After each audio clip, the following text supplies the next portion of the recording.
নমস্কার, কে কেমন আছো? আশা করি সকলে ভালো আছো। তো অনেক দিন পর আবার আরেকটা ভিডিও নিয়ে চলে এলাম। আর দেখতেই পাচ্ছ ভিডিওর শুরুতে ট্রেন ছুটে চলেছে আর মানে প্রত্যেকটা স্টেশন ছুঁয়ে ছুঁয়ে যাচ্ছে। এত ভালো লাগছে আর পড়ন্ত বিকেলটা তো, তাই মনে হলো একটু আমার বন্ধুদের সঙ্গে শেয়ার করি। সব কিছুই তোমাদের সাথে তো কিছু কিছু মুহূর্ত আমার শেয়ার করতে ভালোই লাগে, তবে এখন নিয়মিত আর ভিডিও দেওয়া হয় না। আর অনেক নতুন বন্ধু দেখলাম, 4-5 জন আমাকে সাবস্ক্রাইব করেছো, তাদের কি বলে আমি মানে ধন্যবাদ জানাবো জানি না, আমার ভাষা নেই। তোমরা সকলে আমার অনেক ভালোবাসা নিও, এমনি করে আমার পাশে থেকেও আমাকে সাপোর্ট করো। আর একটা লাইক দিলেও ভালো লাগে, সাথে একটা লাইক করতে ভুলো না।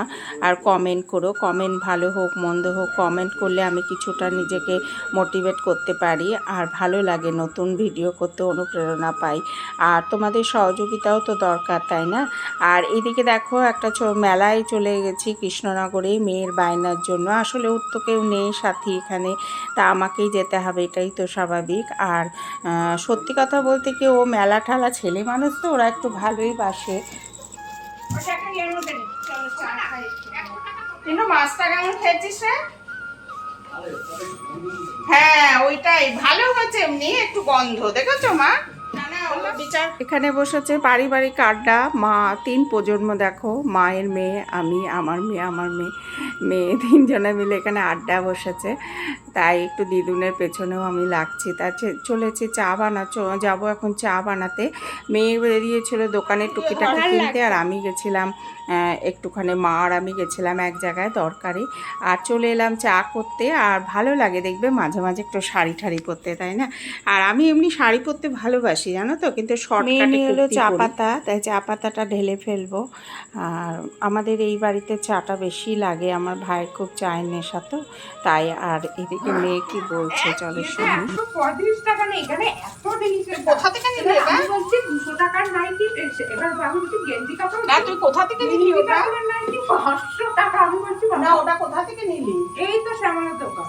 160 নিল? 60 নিল। আর মাইকটা টোটাল 366। দিদুনেরটা মনে 200 নিয়েছে। দিদুনেরটা 220-25 দাম।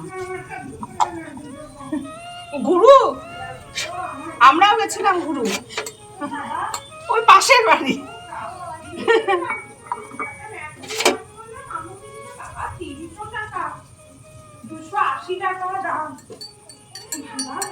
আমি তো করিনি, ওটার মামা, ওর মামারই বেশি চিন্তা ওকে নিয়ে, তোর মামারই বেশি চিন্তা। তো চা খাওয়া দাওয়ার পর আর কোনো ভিডিও করা হয়নি। এটা আবার নেক্সট ডে মর্নিংয়ের ভিডিও আমার, দেখতেই পাচ্ছ। আর আমাদের ঝর্ণাদি ভাজছে রুটি। জানো ছাকনাটা কি হয়েছে? তাই তো গ্যাসটা বেশি পড়ে ওইটা ছেড়ে ছেড়ে দাও নিচটা। কি রুটি পাচ্ছি দেখো, তোমার ছবি উঠছে কিন্তু, দেখতে দেখতে যাও। সুন্দর। এটা কত লোক দেখবে জানো? ইউটিউবে চলে যাবে, তুমি পপুলার হয়ে যাবা। পপুলার ঝর্ণাদি আমাদের রুটি বানাচ্ছে, কত লোক দেখবে। ওই তো ওইটা ইয়ে করে মেয়ের চচ্চড়িতে দিয়ে দেবো, বুঝলা? ওটা কোনো ব্যাপার না। দুটো দুটো করে করো তুমি, আমি তো 5টা-4টা করে করবো। দাঁড়াও মা, দুটো দিয়ে দাও, দাঁড়াও নিয়ে যাই। না দুটোই খাবা, দুটো হ্যাঁ ধুয়ে দাও, মা তো ধুয়ে। এটা এখানে ফ্রেশ জল আছে না? ভালো জল নেই দিদি। মাকে না রুটি না ধুয়ে দিলে মা খেতে পারে না। মায়ের একটু মানে মাড়ির দাঁত সবই প্রায় পোকা খেয়ে নিয়েছে, তাই জন্য। তা মাকে ওই জন্য রুটিটা ধুয়েই দিই। আর দেখবে ধুয়ে দিলে না গ্যাস অম্বলটাও হয় না। আর আমাদের ঝর্ণা দিয়ে আসলে জানে না তো। ঘন্টাটা দিলে দুটো তিনটে।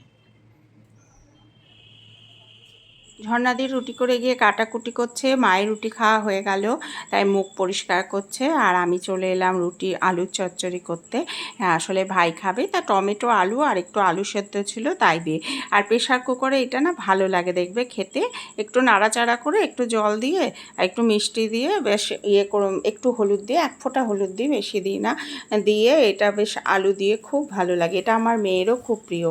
আর এইদিকে দেখো আমরা তরকারি করছি আর টুকিটাকি কথা হচ্ছে, কিন্তু কি বলো তো, বাধ্য হয়ে কথাটা সাউন্ডলেস করতে হলেও বাস থেকে দেখছি গান বাজছে, তা এটা কপিরাইট ক্লেম চলে আসবে, তাই জন্য কিছু করার নেই, তাই না? আর এইদিকে ওই তরকারিটা হতে হতে আবার আরেকটা সবজি ঘ্যাট তরকারি হবে, তার ঝর্ণা দিয়ে ধুয়ে দিয়ে গেছে, তা আমার আবার কারো ধোয়া পছন্দ হয় না।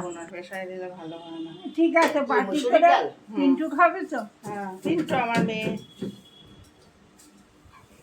মুসুর ডাল খায় না।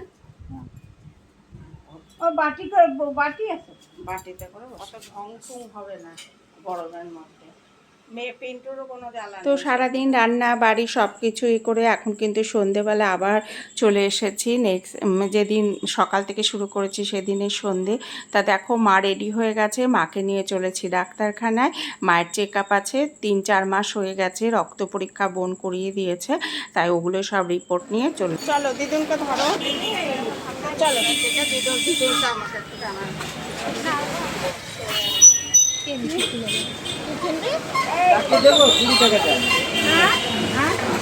চারটে কটা দেবে ঠিক করে বলো, কটা?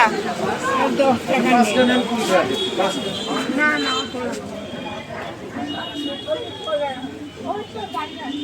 চলো আস্তে আস্তে চলো, পড়বে না সুন্দর রাস্তা। তোমার চটিটা ভালো না, কিচ্ছু হবে না, তুমি চলো। না তুমি কিন্তু গাড়ি ঘোড়া সাবধান, আমার কিন্তু তুমি ওইদিকে বসো মা, 4-3টা কম না, ভিডিওটা সুন্দর হবে। আরে ধর সুন্দর দিয়ে দে, গান দিয়ে দে। হ্যাঁ, ওর কথা বাদ দাও। ভয় পাচ্ছ? ধরো ধরো, ওখানে কেন, পাশেরটা ধরো, পাশেরটা, হ্যাঁ ওটা ধরো। আর ভিডিও করা হয়নি, আজই আবার ফিরে এলাম এই যে রেডি হয়ে। আর এসে দেখছি প্রচণ্ড বৃষ্টি, স্টেশনে ওয়েট করছি, 10টা বেজে গেছে, 10:30। আর আজকে এখানেই ভিডিওটা রাখবো, আর বাড়াবো না। তোমরা সকলে ভালো থেকো, সুস্থ থেকো আর সাবধানে থাকবে। অবশ্যই আরেকটা ভিডিও নিয়ে চলে আসবো, ততক্ষণ পর্যন্ত টাটা।